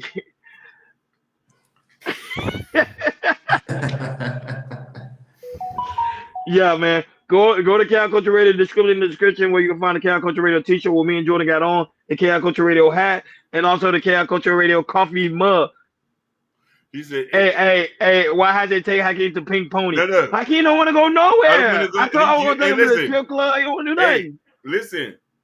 I'm older now, so I don't want my future wife to know that I've been dibbling and dabbling. So I'm retired. Hakeem really retired. He don't want to do anything. He literally became an old soul. I don't want to go nothing. I'm just waiting for my queen to put a ring on it. Hakeem, man, your hands, bro. My hands are a little bit rough. My hands are a little bit rough. And now I'm going to go to KI Culture Radio community tab, in the community tab where you can find Prince Hakeem book. So guys, make sure to make him a best-selling author. It is his birthday week, so go ahead, get a copy of his book, Black Love. Not only that, I know he's working on his other, but it was supposed to be done before his birthday, but that got pushed back into next year. Pushed back. Listen, this should let you know that it's taking me this long that it's not gonna be no AI written or it's a fake. Yeah. It's actually great. And the album, I'm 3 songs away from finishing it.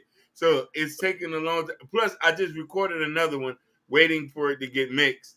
Then I got 3 more. Then, by the grace of God, heaven, Jesus, you might get it on Christmas. And guys, make sure y'all become members. Because when you become a member, because when we interview Hakeem, it will be under the paywall. It will be on the And KI Culture Radio, we're gonna switch it up to next year. We're gonna start having stuff on the paywall so people won't see it. So if you're not on the paywall, you're gonna miss it. When we start traveling, Jordan traveling, me and Hakeem traveling, when we go outside. We about to be outside next year, so guys be on the lookout. We're gonna be out, even for people that want to see Miami. We're gonna go around different spots in Miami and talk, have conversations with people out there. Like Jordan can do the same thing in LA. Go ahead. I got a body cam I just bought, so when we start doing the Miami tours and stuff, and listen, we outside this year. That means Montreal, here I come. Montreal, listen. LA, we coming to go see Jordan. Well, I always see Jordan in LA, but we'll be over there in LA. So what I'm saying, so guys, make sure you become members because this will be under the paywall. So we next year we finna hype it up for KI Culture Radio because that's gonna be all year. Listen. All three of us are being Cali together next year. All 3 of us. And then if Hakeem dates somebody, have your girlfriend on the paywall, be like, "Yo, baby, you want to be famous?" Yeah, listen. I'm so fucked up. I don't even think I'm gonna get a girlfriend. And Hakeem, I think I'm with you too, man. Like man, this shit crazy, man. But I ain't gonna lie, I want my girlfriend. I would like tell her like, "Yo, let's go on the paywall." They start acting a fool. You feel me? So I was like, it is what it is, man. And what she say? Finalment? Finalement? LOL, Maurice. No. Listen, Montreal, who we come. So listen, we listen, Natasha. We're gonna be at the cafe live with the camera. You don't got to be on the camera if you don't want to. But we're gonna do it. I'm in Montreal with the Queen. But like always, man, we love you guys. Thank you so much for tuning in to KI Culture Radio. We over and out. Peace. Peace.